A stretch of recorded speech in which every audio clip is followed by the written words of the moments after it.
거룩하신 하나님, 존귀하신 주님 앞에 저희들 머리 조아립니다. 전염병 같은 보이지 않는 거지만 이것에 인간이 무너지고 있습니다.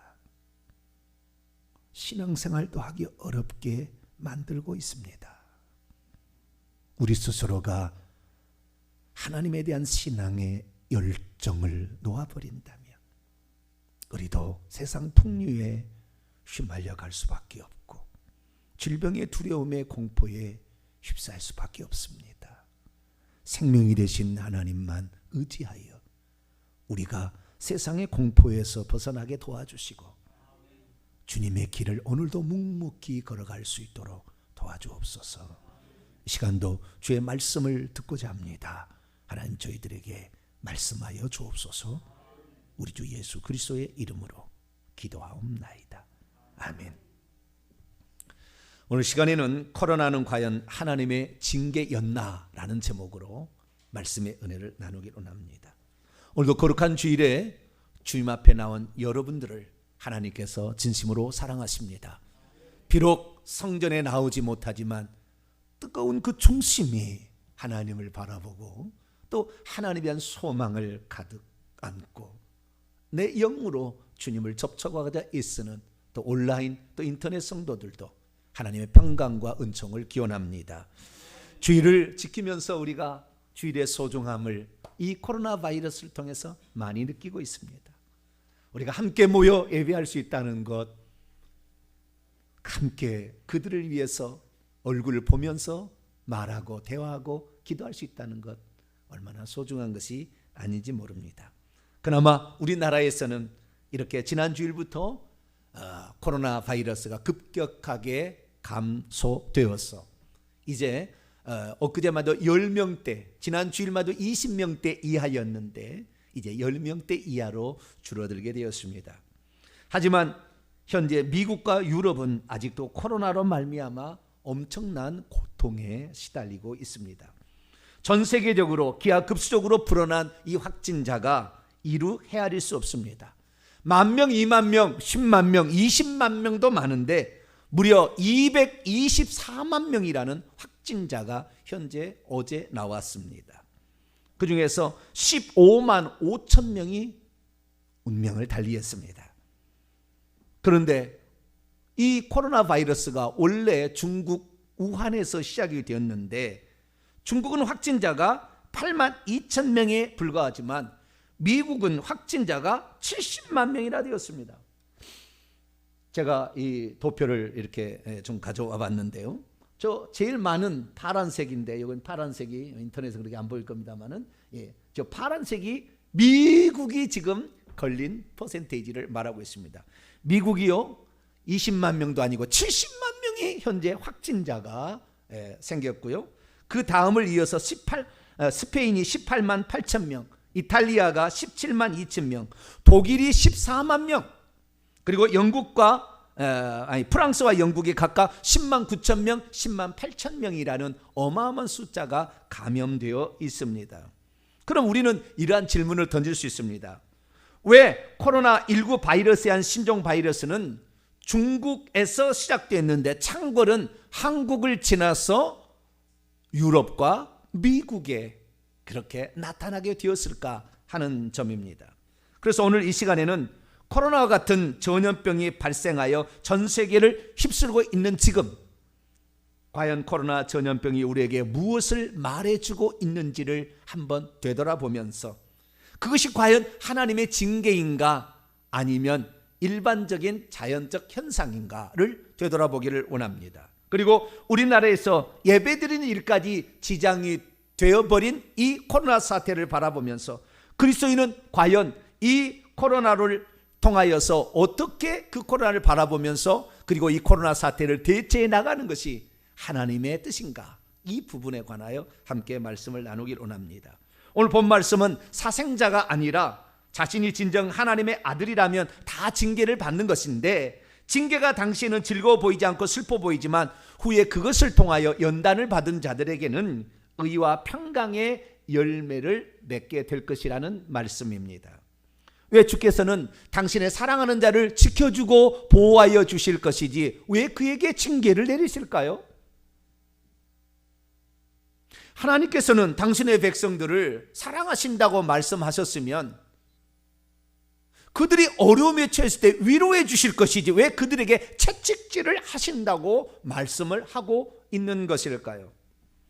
오늘 하나님께서는 중국은 아니더라도 왜 하나님을 믿는 민족과 국가들인데도 이러한 코로나 사태로 그들을 지켜주지 않고 오히려 창궐하게 놔두고 있었을까요?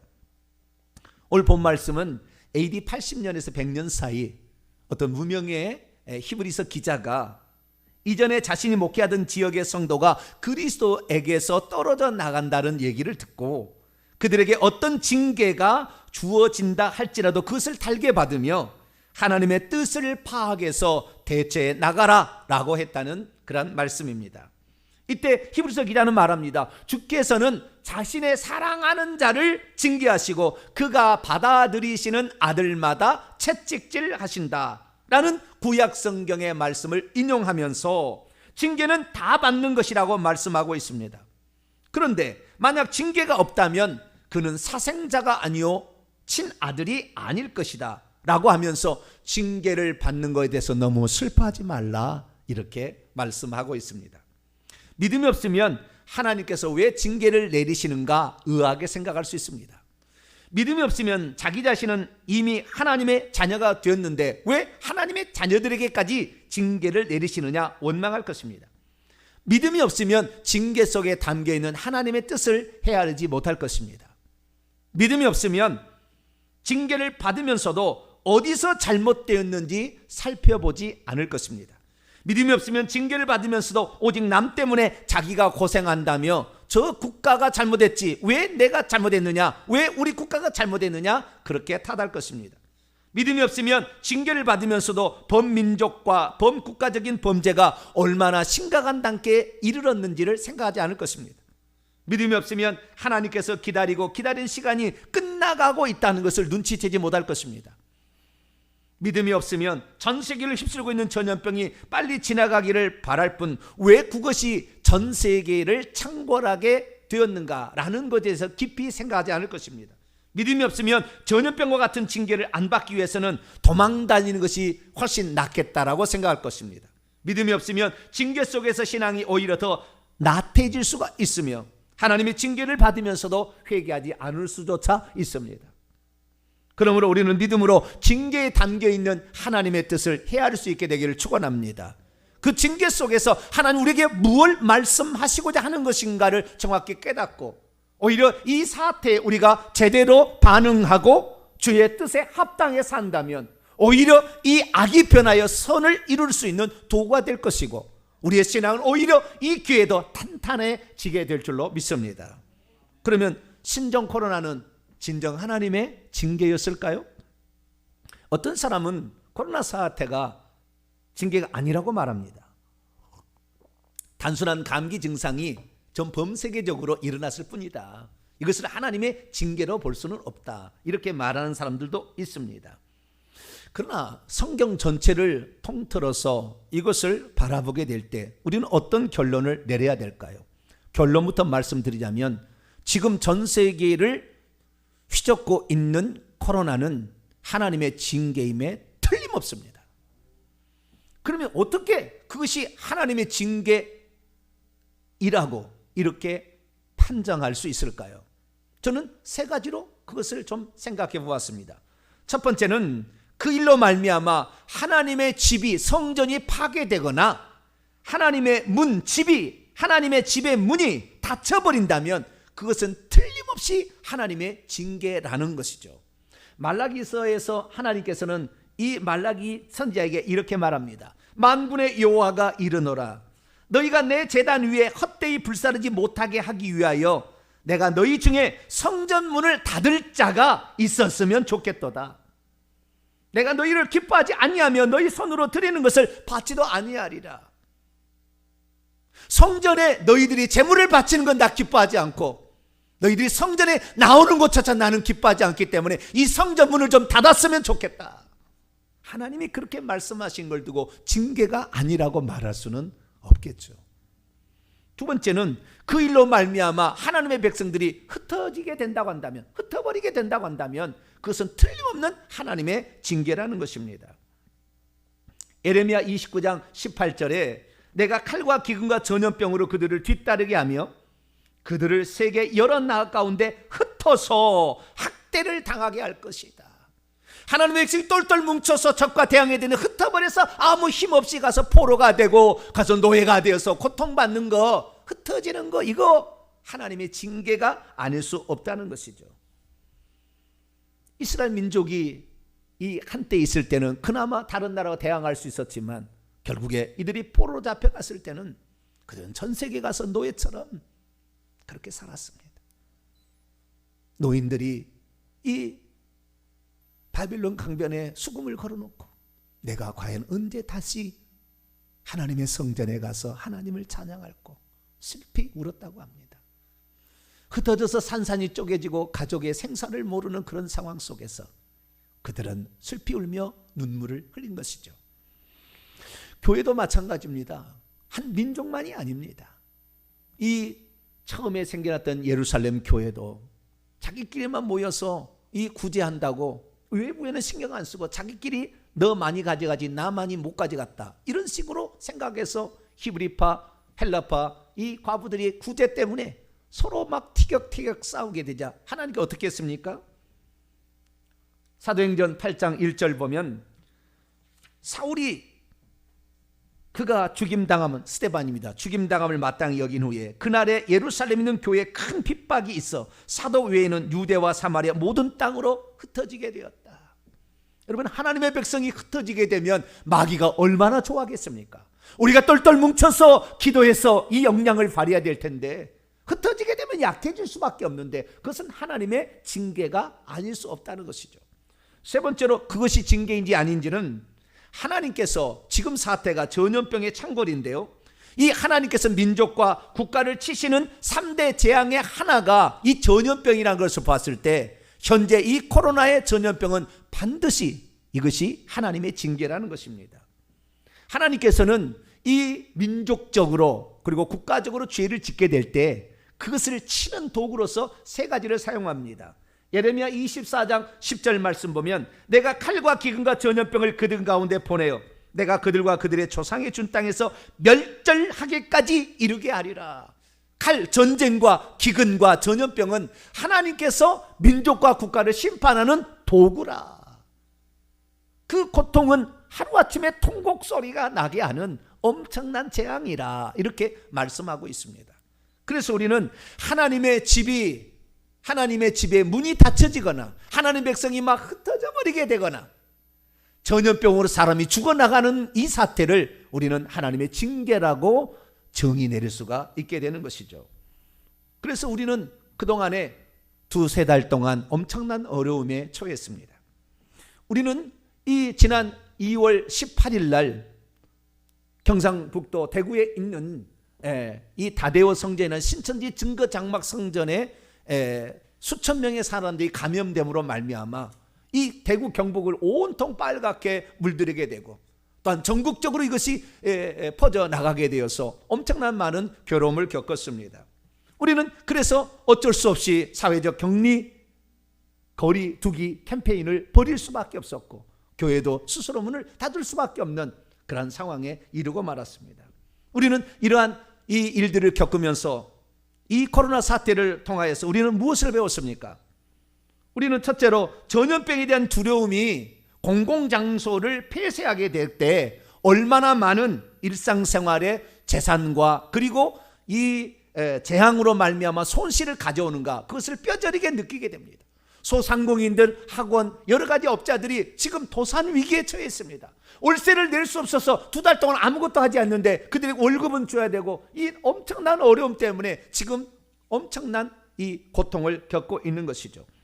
뿐만 아니라 이 사태를 통하여 우리는 공동체라는 것을 생각해 보게도 되었습니다. 왜냐하면 나 혼자 괜찮다고 하지만 내가 무증상 감염자에 의해서 내가 접촉이 되어서 내가 바이러스를 복균하고 있는데, 내가 괜찮다고 해서 다른 데 가다가 그냥 모였는데 거기에 감염을 시켰는데, 그 회사가 하루에 매출을 1억을 만약에 남기는 그런다는데, 그 사람은 말미암아 확진자가 발생하면 그 회사를 보름 동안 폐쇄하게 되면은 얼마나 많은 손실이 있겠는가. 그래서 나 혼자는 관계없겠지만 남을 위해서 스스로 자가 격리해야 되고, 나 자신을 조심해야 된다는 것을, 이 공동체를 위해서 개인이 희생해야 된다는 것을 많이 생각하는 그러한 이번 사태가 아닐 수 없었습니다.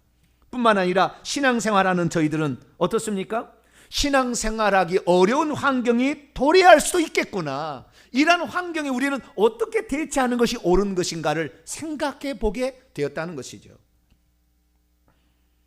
성도로서 그 책임과 의무를 다해야 되는데, 내가 과연 성도는 무엇을 성도라고 할 수 있을까?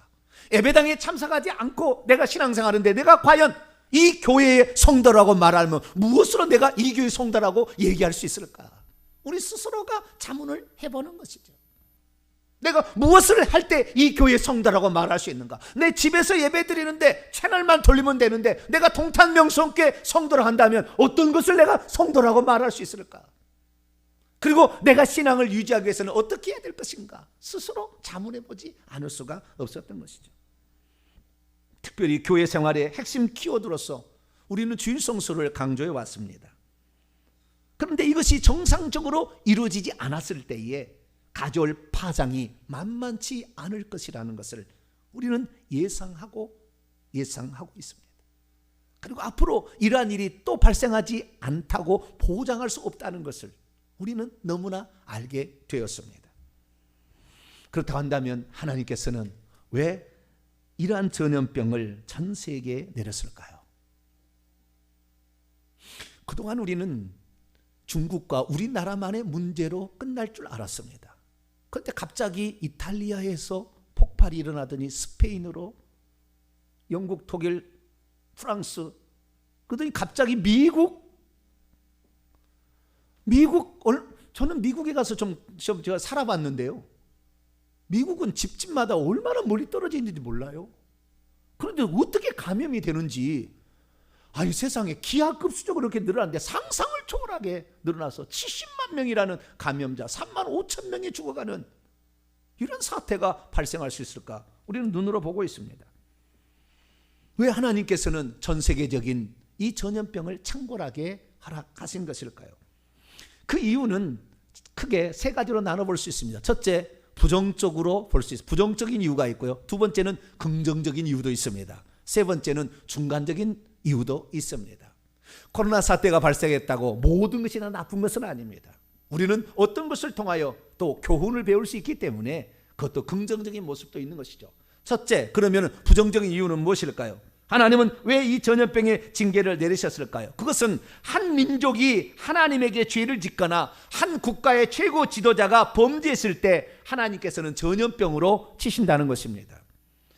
이것은 성경이 그대로 증언해 주고 있습니다. 가장 대표적인 것이 출애굽 직전에 애굽에 내린 전염병입니다. 하나님께서는 모세를 시켜 애굽 왕 바로에게 이렇게 말하라고 했습니다. 내 백성을 보내라. 그들이 나를 섬길 것이니라. 그러나 바로는 네가 누군데, 네가 섬기는 하나님이 누군데 감히 대제국 나에게 와서 내 백성을 내보라 말아. 네가 왜 얘기하느냐? 나는 절대 그럴 수 없다. 바로는 그렇게 대답을 했습니다. 그러자 하나님께서는 네가 인간 주제에 창조주 하나님을 네가 모욕을 해? 내가 네 나라를 쓸어버리겠어. 하나님께서는 그때부터 모세를 보내서 10가지 재앙을 내리기 시작합니다. 그 중에 5번째 재앙이 전염병, 돌림병의 재앙이었습니다. 어떤 재앙을 내렸을까요? 출애굽기 9장 3절 말씀을 보면 현대 성경으로 제가 읽겠습니다. 나 여호와가 저 들녘에 너희가 풀어놓은 가축 곧 말과 나귀와 낙타와 소떼와 양떼를 손수 내치리라. 저 가축 위에 심한 전염병이 돌게 하리라. 그런데 사실 이 전염병은 사람에게 내린 것은 아니었어요. 물론 사람도 몇몇은 해를 받았다고 시편에는 기록되어 있지만 그러나 이것을 동물에 집중적으로 내렸기 때문에 가축이 다 죽어나가는 그런 현장을 목도해야 했던 것이죠. 그러므로 이 가축이 죽어나가는 것을 통해서 너에게도 그런 일이 있을 것이라는 하나님의 강력한 경고 조치를 했던 것이죠. 그럼에도 불구하고 바로는 깨닫지 못합니다. 그러나 하나님의 긍휼하심은 그 길에 있어서 다 사람을 죽이지는 않습니다. 뒤에 우박재앙을 내리게 될 때에 하나님께서 모세에게 하는 말을 들어보면 하나님께서 얼마나 오래 참으셨는가를 알 수가 있습니다. 출애굽기 9장 14절 15절 말씀을 보면 내가 이번에는 모든 재앙을 너와 바르게 하는 겁니다. 내 신하와 내 백성에 내려 온 천하에 나와 같은 자가 없음을 내가 알게 하리라. 만약 내가 손을 펴서 전염병으로 너와 내 백성을 쳤다라면 내가 세상에서 끝장났을 것이다. 내가 얼마나 너를 지금 참고 있는지 너는 모르느냐. 하나님이 그렇게 말씀하고 있습니다. 전염병으로 인한 것은 갑자기 사람이 팍 무너져버리는, 완전히 끝장나버리는 그것이 전염병이기 때문에 전염병이 이렇게 무서운 것을 하나님도 아셨다는 것이죠. 특별히 남유다 히스기야 왕 때 일어난 사건은 그것이 이 전염병이 엄청난 손실을 안겨준다는 것을 우리에게 말해주고 있습니다. 그때 세계 대제국의 강대국이었던 아수르 나라가 있었는데 산헤립 왕이 남유다를 쳐들어왔습니다. 그리고 저 뒤에 있으면서 랍사게라는 대변인을 보내서 이스라엘 백성을 모욕하고, 그러니까 하나님을 의지하라는 히스기야 왕의 말을 듣지 말라고 하면서 세상 어떤 신이 아수르 대왕으로부터 지켜낸 적이 있느냐, 가소로운 것들아 라는 얘기를 서슴없이 퍼붓었습니다. 그때 이야기를 잠깐 인용하면 이렇습니다. 랍사게가 말합니다. 너희는 히스기야가 너희에게 여호와를 의뢰하라 함을 듣지 말라. 그가 이르기를 여호와께서 반드시 우리를 건지실 것이라. 이 성읍이 아수르 왕의 손에 함락되지 아니하게 하시리라 할지라도 너희는 히스기야의 말을 듣지 말라. 민족의 신들 중에 어느 한 신이 그의 땅을 아수르 왕의 손에서 건진 적이 있었느냐. 랍사게는 남유다 백성이 믿고 있는 이 여호와 하나님이 다른 부족들의 신과 똑같은 줄 알았던 것이죠. 오늘날 세상 사람은 예수 그리스도를 믿는 우리가 다른 종교, 불교, 무슨 이슬람교, 수많은 종교 있는데 그 중에 종교에 하나를 믿고 있는 것을 지금 생각하고 있는 거예요. 그러니까 하나님을 모욕하는 말을 서슴없이 했습니다. 하나님은 진노하셨습니다. 하나님 당신의 이름과 명예를 건드는 말을 하는 사람을 절대 가만두지 않습니다. 지금 세상 사람은 잘 모르는데요, 기독교인들에게 엄청난 나쁜 리플을 달잖아요. 답글을. 하나님 반드시 심판합니다. 그거 반드시 심판해. 그래 몰라서 그런 지금 하고 있는 거예요. 하나님은 가만두지 않았습니다. 하나님은 그의 잎이 부끄럽도록 하루아침에 하나님께서 여호와의 천사를 보냈는데 여호와의 천사가 그들을 쳤으니 전염병으로 하루아침에 18만 5천 명이 송장이 된 줄로 믿습니다. 하나님의 이름, 기독교인들은 좀 뭐라고 되는데 하나님의 이름을 들먹거리면 안 돼요. 기독교인들은 나쁜 사람도 있습니다. 그래서 뭐 좋은 얘기 안 해도 돼요. 그러나 하나님을 그렇게 똑같이 취급하면 안 되는 거죠. 여러분, 이번 코로나 바이러스가 왜 중국에서 발생했는지, 그것은 이 히스기야 왕 때의 사건이 우리에게 정확히 그 이유를 우리에게 설명해 주고 있는 것입니다. 2018년부터 중국 우한에서 벌어진 일들이 있었습니다. 그것은 중국이 기독교를 대대적으로 핍박하기 시작했는데 2018년에는 새로운 종교 법안을 만들어서 이 우한시를 그 종교 정책의 시범도시로 만들겠다, 그렇게 했습니다. 선교사들의 보고서나 중보기도 요청서, 중국에서 찍은 동영상을 보게 되면 그들은 이 중국 국가는 기독교인들을 없애버리겠다는, 그래서 하나님 믿는 사람을 가만두지 않겠다는 그러한 작전으로서 이 일을 우한에서 시행했던 것이죠. 기독교회를 강제로 폐쇄하고 십자가를 철거하고 교회당을 폭파시키고 성경을 불태우고 교회당마다 CCTV를 설치하여 감시하고 교회당 안에 국기와 시주석의 초상화를 설치하고 예배 순서에 정부 선전문을 시간을 집어넣고 교역자를 감옥에 가두는 일을 서슴없이 벌였기 때문에 하나님을 믿는 백성을 예수 그리스도께서 자신의 몸이라고 생각하기 때문에 그들의 아픔의 고통을 중국에 가만두지 않겠다고 이 전염병을 그들에게 내린 것입니다. 그래서 우리는 이 전염병이라는 것은 하나님께서 한 민족과 국가가 범죄했을 때 그들을 내리치는 심판의 도구로 사용한다는 것을 알 수가 있습니다. 특별히 만약에 이것이 실행되었더라면 아마 출애굽 1세대들은 광야에다 엎드려 죽었을 것입니다. 출애굽 1세대도 이와 비슷한 일이 일어날 뻔한 적이 있었습니다. 왜냐하면 하나님께서 이제 적과 꿀이 하나님 땅을 이 정탐하고 오라고 했을 때 그들이 부정적인 보고를 10명이 함으로 말미암아 그들이 말했습니다. 하나님, 우리를 광야에서 죽이려고 여기까지 내려왔습니까? 그게 말이 된 얘기입니까? 그때 하나님 뭐라고 안지하십니까? 민수기 14장 11절 이하에 여호와께서 모세에게 이르시되 이 백성이 어느 때까지 나를 멸시하겠느냐? 내가 그들 중에 많은 이적을 행하였으나 어느 때까지 나를 믿지 않겠느냐? 내가 전염병으로 그들을 쳐서 멸하여 없애버리고 내가 그들보다 크고 강한 나라를 만들어 주리라. 하나님 그렇게 말씀하셨습니다. 만약 그때 모세가 죽기 살기로 하나님께 간구하지 않았더라면 그날 광야의 전염병으로 18만 5천 명 죽어가듯이 한꺼번에 떼죽음을 당할 뻔했습니다. 그러나 지도자, 최고의 지도자가 살아있어.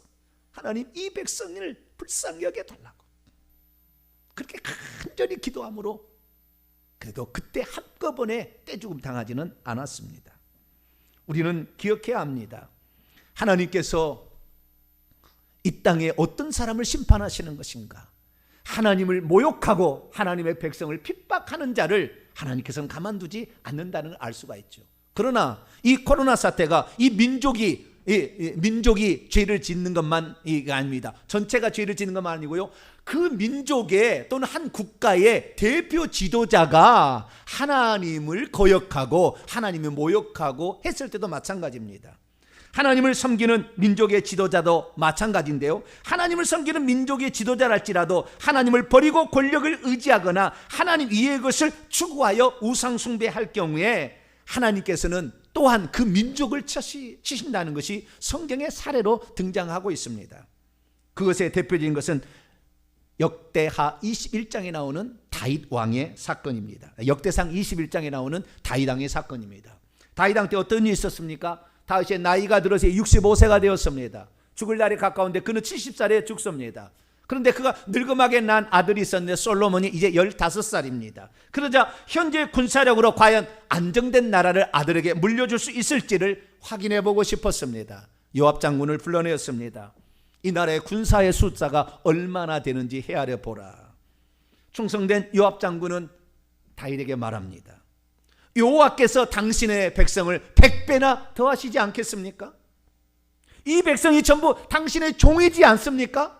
그런데 무엇이 부족하여 당신은 이 백성의 군사의 숫자를 헤아림으로 말미암아 하나님의 진노를 가져오려고 하십니까? 그러나 다윗의 다그침은 진노로 변했습니다. 결국 그 숫자를 헤아리게 되고 그 숫자를 헤아려서 보고하던 날 하나님은 진노의 칼을 빼들었으니 여호와의 천사를 보냈습니다. 여호와의 천사가 칼을 들자 예루살렘부터 전염병이 발병하기 시작했는데 3일 만에 7만 명이 죽어갔습니다. 그런데 그때 다윗의 모습을 보십시오. 하나님께 그 다윗이 백성이 죽어가는 것을 보고 기도합니다. 하나님, 죄는 내가 지었는데 왜 내 백성을 치십니까? 당신의 백성을 치십니까? 내가 죄를 지었는데 왜 백성을 힘들게 하십니까? 나와 내 집을 쳐서 나를 멸하여 주시고 이 백성을 살려달라고. 그 지도자의 참다운 그 백성을 사랑하는 그 모습을 하나님 보시고 여호와의 천사에게 칼을 거두라. 그리고 그에게 속죄의 제사를 드리게 하라. 그래서 다윗이 아라우나의 타작마당에서 속죄의 제사를 드릴 때 하나님께서는 거기에 전염병을 그치게 한 줄로 믿습니다. 한 민족과 국가에게 전염병을 내리는 것은 국가적으로 죄를 짓는 것뿐만 아니라 한 국가의 지도자가 하나님을 대항하고 하나님의 뜻을 어기고 하나님 위의 것을 의지하여 권력을 의지하고 돈을 의지하고 우상을 숭배하게 될 때 하나님이 치시는 재앙과 징계라는 것을 우리는 분명히 알 수 있는 것이죠. 그래서 징계라는 것은 왜 내리느냐? 우리의 죄 때문에 나온다. 부정적인 이유죠. 그러나 부정적인 이유만 있는 것은 아닙니다. 두 번째로 긍정적인 이유도 있습니다. 그것이 징계인 것은 그것을 통해 우리 자신을 돌아보게 하고 주님의 거룩하심에 동참하게 하기 위한 목적도 있기 때문이죠. 오늘 본문 말씀은 바로 그 얘기를 우리에게 들려주고 있습니다. 히브리서 12장 9절 이하를 보십시오. 또 우리의 육신의 아버지가 우리를 징계하여도 공경하거든 하물며 모든 영의 아버지께 더욱 복종하며 살려야 하지 않겠느냐.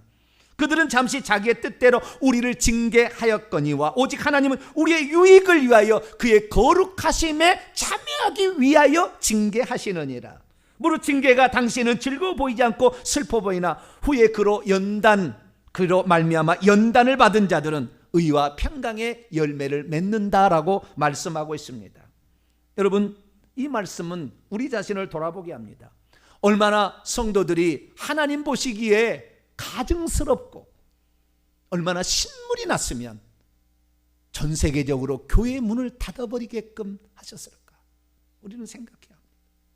이런 일들은 이전에 없었던 일입니다. 전 세계적으로 이런 일이 한 번도 없었습니다. 옛날에 이 패스트병이 있었을 때 그때도 교회로 몰려들었지 교회를 폐쇄하지는 않았습니다. 300몇만 명이 죽었다는데 그럴 때도 그렇지 않았지만 지금 220 이렇게인데요. 엄청난 많은 죽는 숫자는 아닙니다. 감염된 숫자인데 하나님께서 성전을 닫아버릴 만큼 이제 교회에 나오는 자들은 다 이것이 참다운 믿음의 사람인가? 형식적으로 변해버리고 형식적으로 다 타락해버린 이 백성들, 나는 그들의 경배, 그들이 가지고 있는 물질, 그들이 섬기는 것을 나는 받지 않겠다. 차라리 문을 닫아버려서 나는 그들의 가증스러운 모습을 보지 않겠노라. 하나님이 그런 거 아니겠습니까? 그러나 이번 사태로 우리가 감사할 것도 있습니다. 이번 코로나 사태로 우리는 비상사태의 훈련을 잘 하지 않았나 생각합니다. 성도들이 함께 모여 예배할 수 없는 환경이 되었을 때 우리는 과연 어떻게 처신해야 될 것인가? 우리는 깊이 고민하게 되었습니다. 지금은 그나마 모이는데 무슨 벌금을 물리거나 잡아 가두지는 않죠. 그런데 우리도 언젠가는 함께 모여 예배할 수 없는 그러한 때가 올지도 모릅니다. 우리는 역사적으로 그것을 보았기 때문이죠.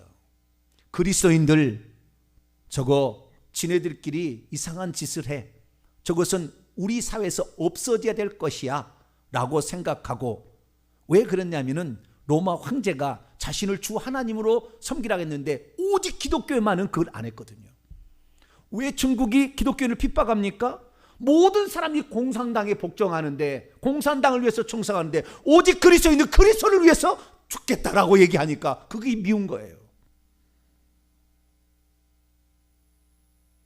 그래서 네로 황제나 도미시안 로마의 황제는 기독교인들 저것들 없애야 된다. 다른 것들은 다 내 말에 복종하는데 지 하나님만, 지 예수님만 위해서 살아간 저것들 없어져야 된다.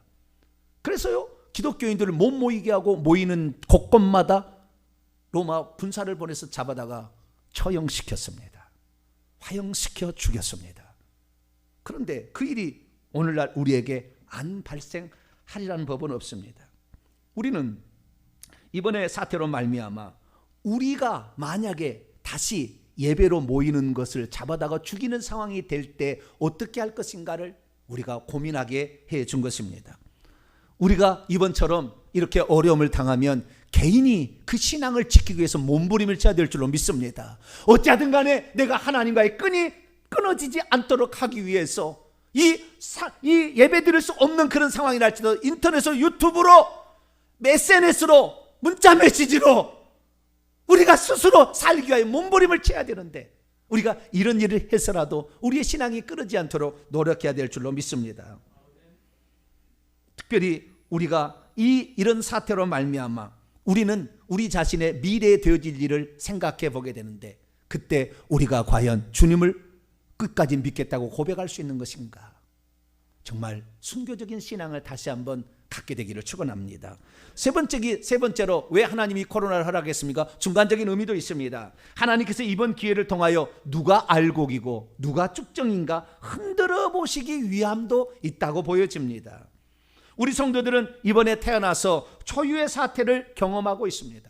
얼마나 많은 나이 많은 어르신들이 눈물을 흘렸는지 모릅니다. 내 평생에 교회를 안 가서 주일을 교회를 안 가는 이런 사태를 내가 경험해 보는구나. 어떤 교회에서는 그래요. 죄는 우리가 지었는데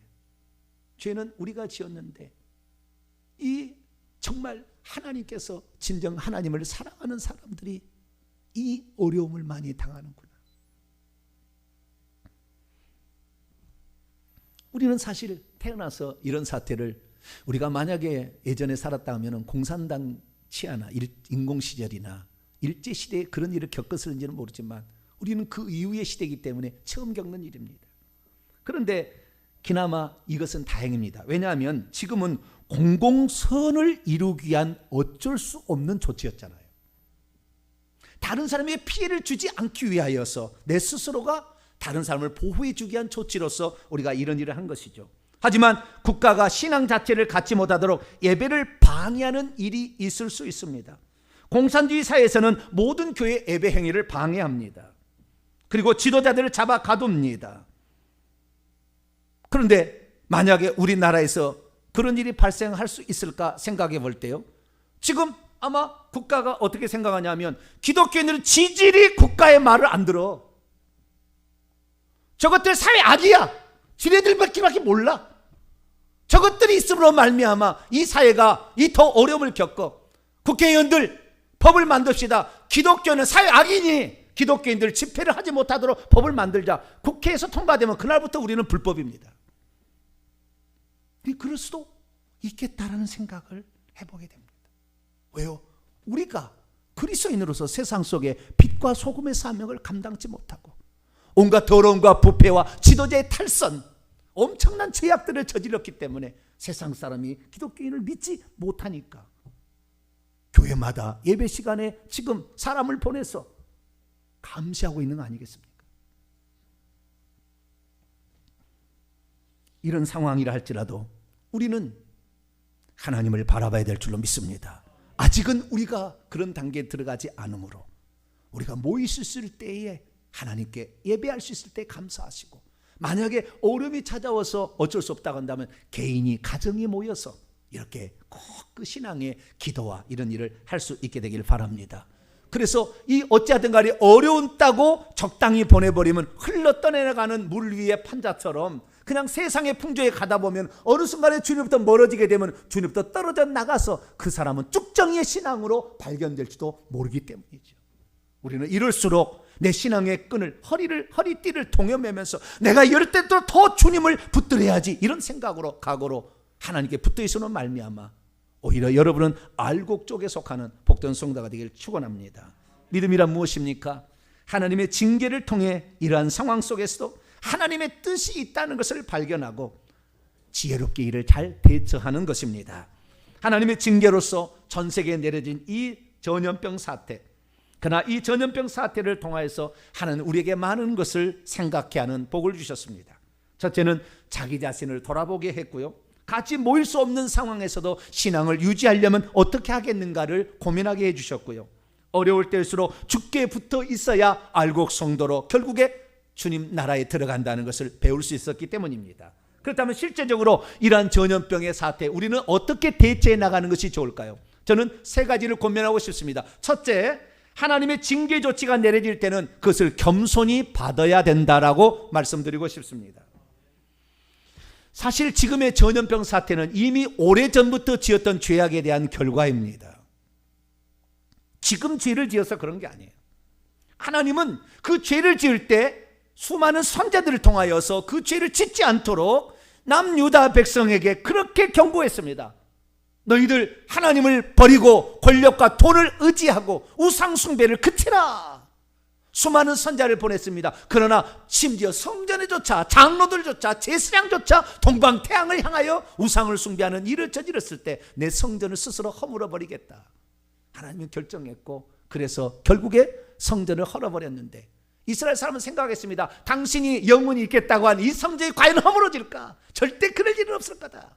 그러나 하나님은 과감히 그 성전을 바벨론의 군사를 가져다가 쓸어버리게 했으니 불태워서 성전을 파괴해버렸고, 거기에 수많은 제사장과 제사장들이 그 바벨론 군사에 의해서 칼에 찔려 죽임을 당했고, 살아남은 자는 포로로 쇠사슬에 끌려가서 그 고통을 겪어야 했습니다. 사랑하는 성도 여러분, 하나님께서 징계를 내리기 전까지는 우리에게 많은 회개할 수 있도록 기회를 주세요. 그러나 이미 징계가 시작돼 버리면 하나님의 진노는 멈출 수 없습니다. 그거 다 받아야 돼요. 그래서 예레미야 선지자는 하나님의 진노가 이미 임하였으니 너희들이 바벨론 포로로 잡혀가는 것을 귀하게 생각하고 오히려 감사하게 생각하라. 그러나 끝까지 바벨론에 저항했을 때 결국에 예루살렘은 쑥대밭이 되고 말았던 것이죠.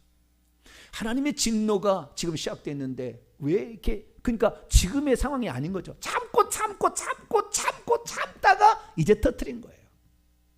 중국이 그렇게 기독교를 핍박하고 아니 기독교를 믿는 나라, 특별히 미국 2017년도에 어떤 일이 있었습니까? 오바마 대통령이 동성애자 모아서 게이의 날을 만들어서 백악관에다가 그 게이의 날을 만들고 이 나라의 기독교는 더 이상 기독교가 아니다 선포를 하고, 크리스마스 날을 할러데이라 그냥 휴일이다 이렇게 바꿨더니 하나님께서 그것을 참다가 이제 터뜨린 거예요. 민족의 지도자, 국가의 지도자가 어떻게 하느냐는 지금은 몰라요. 몇 년 지나면 5년, 7년, 10년 지나면 결과가 나오는 거예요. 우리의 암이 걸리면 이 암이 딱 7년 만에 발병합니다. 내가 마음의 충격을 받아서 스트레스를 받아가지고 그거 받을 때 그것이 암이 시초가 되면 7년 뒤에 나타납니다. 미국도 7년 뒤에 그게 나타나서 지금 전 세계적으로 미국처럼 강타하는 그런 나라가 없습니다. 우리는 그래서 하나님의 진노를 시작할 때는 우리가 기도할 수 없어요. 이 코로나를 걷어달라고 기도할 수 없어요. 그래서 새벽 성도에 내가 그렇게 강조하지 않았던 겁니다. 왜요? 하나님의 진노가 이미 임해버렸는데 우리가 그것을 걷어달라고 해서 걷어갈 것이 아니다. 우리는 그 진노를 겸손히 받아들이며 그 재앙을, 그 징계를 받아야 될 줄 압니다. 그래서 우리는 그 때가 지나가기를 기다리고 있는데 그 때가 지나갈 무렵에 하나님 우리를 불쌍히 여겨달라고 기도해야 될 줄로 믿습니다. 두 번째는 이 징계 속에서도 참된 신앙을 잃어버리지 않기 위해서는 부단히 애써야 된다는 것입니다. 예수 믿고 매주일마다 나와서 말씀을 들을 때는 우리 스스로가 신앙을 유지할 수 있지만 그럴 수 없는 환경에 처했을 때 우리 스스로가 금방 세상 풍조에 밀려가서 불신자처럼 살 수가 있기 때문이죠. 그러나 여러분 생각해 보십시오.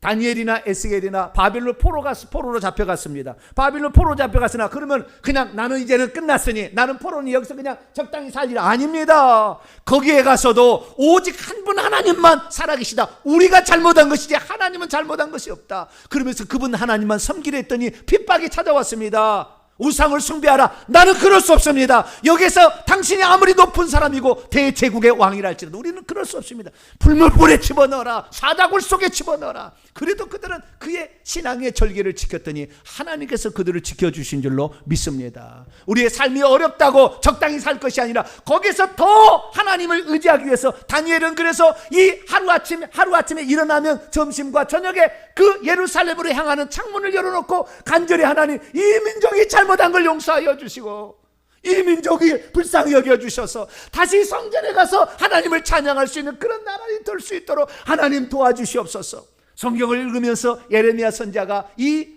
포로 기간은 70년이라는 사실을 듣고 70년이 다 될 때까지 기다렸다가 주여 이제 때가 되었습니다. 하나님 이 민족을 다시 돌려보내 주십시오. 간절히 기도했습니다.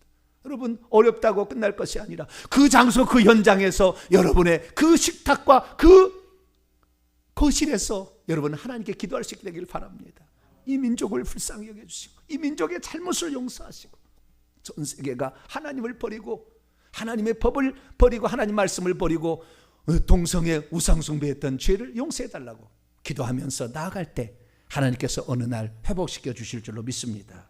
세 번째는 그동안에 자기 자신이 잘못했던 또 민족이 지었던 죄를 되돌아보면서 많이 반성하고 회개해야 될 줄로 믿습니다. 하나님의 때가 찼으면 하나님께서 회복해 주시기를 기도해야 될 줄로 믿습니다. 여러분, 북한이 1945년 해방을 맞았지만 3년 만에 3,500개의 기독교 재단이 파쇄되었습니다. 전 북한 지역에 있는 모든 교육자들이 잡혀가거나 죽임당했습니다. 3년 만에 기독교가 끝나버렸습니다.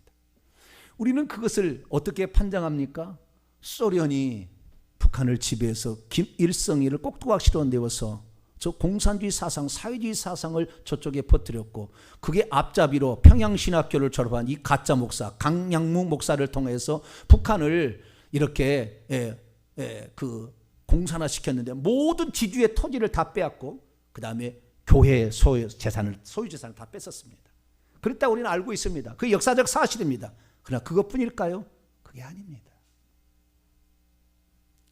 북한 평양에서 하나님을 아닌 신사참배, 신사를 하나님으로 섬기겠다고 평양에 있는 목사들이 모여서, 아니 전국에 있는 목사들이 모여서 평양에서 그 일을 결정했기 때문에 평양을 버린 것입니다. 그렇기 때문에 하루아침에 끝난 거예요.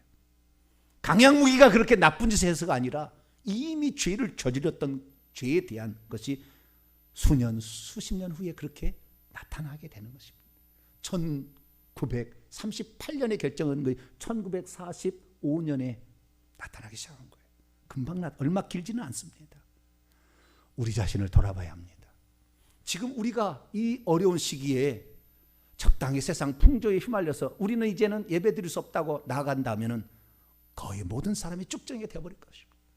그리고 지금 정신 차려서 우리가 기독교인으로서 세상 속에 빛과 소금의 사명을 감당치 못했다고 한다면 몇 년 뒤에는 법이 틀림없이 제정돼서 기독교는 사회 악이다, 대한민국에서 기독교는 없어져야 된다, 신천지와 똑같다, 아마 그렇게 법을 제정할 때도 올지도 모릅니다. 하나님은 오늘 우리를 바라보고 있습니다. 주님을 제대로 믿을 수 없는 환경 속에서 우리를 바라보고 있습니다. 나는 과연 여기에서 어떻게 할 것인가? 오늘 이 귀한 말씀을 통하여 이 하나님이 주시는 징계가 나쁜 것만은 아니다, 우리의 죄의 대가이지만, 그러나 여기서 우리가 정신 차리고 하나님의 뜻을 헤아려 그걸 붙잡는다고 한다면 오히려 이것이 변하여, 이 악이 변하여 선을 이룰 수 있으니 우리 모든 성도는 그렇게 되기를 간절히 축원합니다. 거룩하신 하나님, 이 땅에 코로나가 휩쓸고 지나갔습니다. 전 세계는 아직도 코로나가 창궐한 상태에 있는데 하나님, 이 나라 이 민족이 이때 기독교인이 어떤 역할을 감당해야 될 것인가? 우리가 세상 속에서 온갖 부정부패를 일삼는 자로 남을 것인가? 권력과 돈의 탐에 취해서 갈 것인가? 하나님 아닌 것을 섬기는 우상숭배를 할 것인가? 이제 이 모든 것을 회개하고 돌이켜서 한 분 하나님, 우리 주 예수 그리스도만을 의지하고 붙잡고 세상 속에 그리스도의 가르침대로 살아서 사랑과 선행으로 그들을 섬김으로 그리스도의 이름을 드러낼 수 있는 우리 모두가 되게 해 주옵소서. 우리 주 예수 그리스도의 이름으로 기도하옵나이다. 아멘.